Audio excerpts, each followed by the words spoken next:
wrestling is constant evolution, and this extends to signature moves. Throughout WWE history, several wrestlers have decided to enhance and alter a signature move to cause as much damage as humanly possible to their opponent.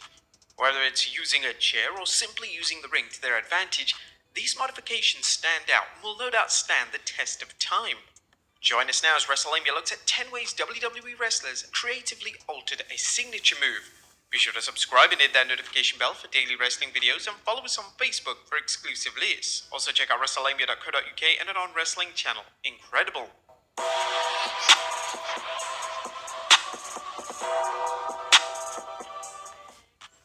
Number 10. RKO onto the apron. The RKO is well established as being one of the most infamous moves of all time. Randy Orton's version of the move has won him numerous world titles, and luckily for Orton, the move continues to maintain popularity despite him using the trademark move for over 2 decades. In 2011, Orton offered a rare modification of the move, which was incredibly creative. Orton was competing in a 41-man battle royal on SmackDown, and Orton happened to be one of the last 2 men in the ring, alongside The Miz. To eliminate Miz, Orton would perform an RKO, but this wasn't any ordinary RKO, as Orton performed the move on the ring apron. But this wasn't just a brutal variation of an iconic finishing move, it was an excellent tactic to win the match itself. Number 9. Claymore into the ring post. One of the top matches on the WrestleMania 35 card saw Drew McIntyre face off against Roman Reigns. Whilst the match itself wasn't anything special, the build to the WrestleMania showdown featured some compelling moments. On the March 11, 2019 edition of Raw, a brawl would ensue between both men, and this was when McIntyre offered a brand new variation of his Claymore finishing move. Instead of performing a standard Claymore, McIntyre would perform the move on the outside of the ring, so Reigns' head bounced off the ring post. It looked truly sinister and helped push the feud to the next level. Number 8. Samoan drop to the outside. In 2017, the New Day and the Usos took the wrestling world by storm with an acclaimed feud that put the focus back on tag team wrestling. The 2 decorated teams had a number of high-profile matches, and most of them are gonna be celebrated and studied for years to come. One of their best was their match at SummerSlam 2017. As in a bizarre move, WWE decided to put the match on the pre-show, which was a huge mistake, as the match quite rightly ended up stealing the entire show. There was a ton of notable spots in the match, but the highlight came when the Usos performed a Samoan drop on Xavier Woods on the outside of the ring. Woods would be thrown over the top rope, only to be intercepted with a Samoan drop to the floor outside. It was timed to perfection and showed just how well the 2 incredibly gifted teams worked well together. Number 7. The Glasgow Grin. When Edge returned to WWE in 2020, one of the moves that was a permanent fixture of his moveset was the crossface. Whilst the move is impressive, it was enhanced when Edge decided to go extreme with the move. Whenever Edge is in some kind of gimmick match or he's in a blood feud with a fellow wrestler, Edge will use the leg of a steel chair to modify the crossface. Edge will use a leg and place it across the mouth of his opponent before applying the crossface as usual. It looked incredibly painful and it's become a staple of Edge's current persona and character. According to Edge during an interview with Sports Illustrated, it was actually Jey Uso who came up with the move, and it was Jey who suggested that Edge should call the move Edge Face, but obviously Edge turned this particular suggestion down. Number 6. Figure 4 onto the ring post. Bret Hart is highly regarded in all aspects of pro wrestling, but perhaps one of his more underrated abilities was his constant ability to evolve established moves. Take for instance his version of the Figure 4 leg lock, which Hart would perform on the ring post. Hart would do this to injure his opponent's legs, so that when he would lock on his signature sharpshooter, his opponent would have no option but to tap out. Several wrestlers have tried to replicate this evolution by doing various submission moves on the ring post, but Hart's version of the move will always be the most innovative. Number 5. Armbar with a chair. And the match between Ronda Rousey and Charlotte Flair at WrestleMania Backlash 2022 exceeded all expectations.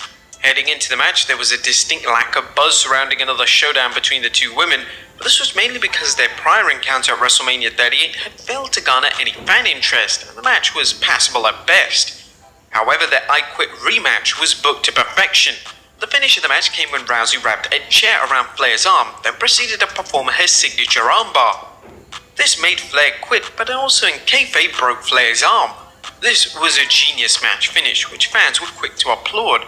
The spot worked so well because it was so unexpected, and Flair's selling of the spot was absolutely tremendous, as it genuinely looked like Rousey had just broken Flair's arm. Number 4. Yes Lock with a kendo stick. In 2013, Daniel Bryan's popularity truly skyrocketed. Bryan was becoming universally loved by fans, and there was a consistent push to make him a top guy in the company. In the summer of 2013, Bryan entered a feud with Randy Orton, and the two had some excellent television matches that no doubt convinced Vince McMahon that Bryan was somebody he could actually rely on. Their match in June of 2013 featured a unique spot which saw Bryan modify the Yes Lock by using a kendo stick across Orton's face. This looked great upon execution, and the spot gave Bryan reason to celebrate, as Orton would tap out to the revised Yes Lock, giving Bryan one of the biggest wins of his career at the time. Number 3, Walls of Jericho on a ladder. The Royal Rumble 2001 featured a memorable card where seemingly every match delivered, but the match of the night was no doubt the ladder match between Chris Benoit and Chris Jericho. As Benoit and Jericho were planning out the match, Benoit had a unique and risky idea. Benoit suggested that Jericho would perform the Walls of Jericho on top of a ladder. Now, Jericho had reservations, doubted that it would work, but amazingly, it was one of the most innovative ladder spots ever devised. The spot received an enormous reaction from the fans when it was delivered, and the fans were quick to praise both talents for delivering something brand new. Jericho has since reused the spot in TLC and Money in the Bank matches, yet the initial spot back in 2001 will always stand out for all the right reasons. Number 2, Alabama Slam onto the apron. A change of the guard was taking place in WWE in October 2015. Female talents such as Sasha Banks, Becky Lynch, and Charlotte Flair were taking over the women's division, and the women's division was finally being given the TV time and respect they deserved. Flair in particular was pushed heavily during this time, and she was responsible for taking the Divas title from Nikki Bella at Night of Champions pay-per-view. The two would have a rematch at Hell in a Cell 2015, which was without a doubt their best encounter and featured a number of well-executed spots. Most notably, towards the final portion of the match, Nikki would perform an Alabama Slam on the apron, and the Alabama Slam looked devastating when performed in the ring, never mind on the apron. When the move was performed, there was immediate concern for Flair's welfare, and there was an audible gasp from the live crowd. Luckily, Flair was absolutely fine, as she had taken the dangerous bump correctly.